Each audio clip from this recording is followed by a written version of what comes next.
এই দেখো বন্ধুরা, এক বোন এসছে। কোথা থেকে আসছো একটু বলো। আমি ডিব্রুগড় থেকে এসেছি। কেমন লাগছে? আগে নিয়েছো জিনিস? হ্যাঁ, আগেও নিয়েছি লাইভ থেকে, কিন্তু এবার সরাসরি একদম মানে জিনিস হাত দিয়ে ছুঁয়ে দেখছি, এত ভালো কোয়ালিটি। আগে আমি মানে নিয়েছি, ওকে ভালো পেয়েছি, ওই জন্য আমি আজকে নিজে এসেছি ডিব্রুগড় থেকে। আচ্ছা, শাখাটা যে পড়ে আছে সেটা হয়তো আমার আগে নেওয়া না? হ্যাঁ, শাখাটা শাখাটা আগে নেওয়া। আর চুপটা এখন নিয়েছো? চুপটা এখন নিয়েছি, একদম সোনা। দেখো আমার হাতের লুকসই চেঞ্জ হয়ে গেছে পড়ার পর। আর কি কি নিলে দেখো? এখনো শাখা নিয়েছি, এখনো এই শাখাটা দেখে আমার খুব পছন্দ হয়েছে, এখন শাখা নিয়েছি।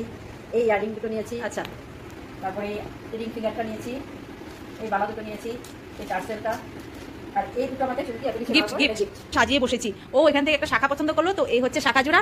তো সবাইকে কি বলতে চাও? সবাইকে বলতে চাই এটা যে তোমরা যেখান থেকে পারচেসিং না করো কেন, একদিন চুমকির কাছে এসে বা চুমকির অনলাইনে লাইভ দেখে তোমরা জিনিস কেনো। আমি অ্যাসুরেন্স দিচ্ছি, মানে গোল্ড কোনটা আর এই মানে জুয়েলারি কোনটা, মানে ইমিটেশন জুয়েলারি সেটা ধরা যায় না, ডিফারেন্স নেই। যদি ভালো জিনিস নেই অবশ্যই কিন্তু ডিফারেন্স নেই। আমি এটা তোমাকে একদম মানে আমি গ্যারান্টি দিয়ে বলছি। আচ্ছা, এত দূর থেকে নিজে আসছি দেখতে পাবো।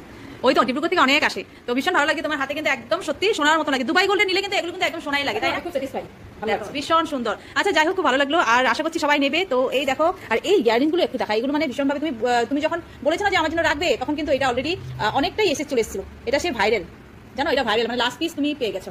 আর আবার পুজো পরে এগুলো কিন্তু রিস্টক করা হবে।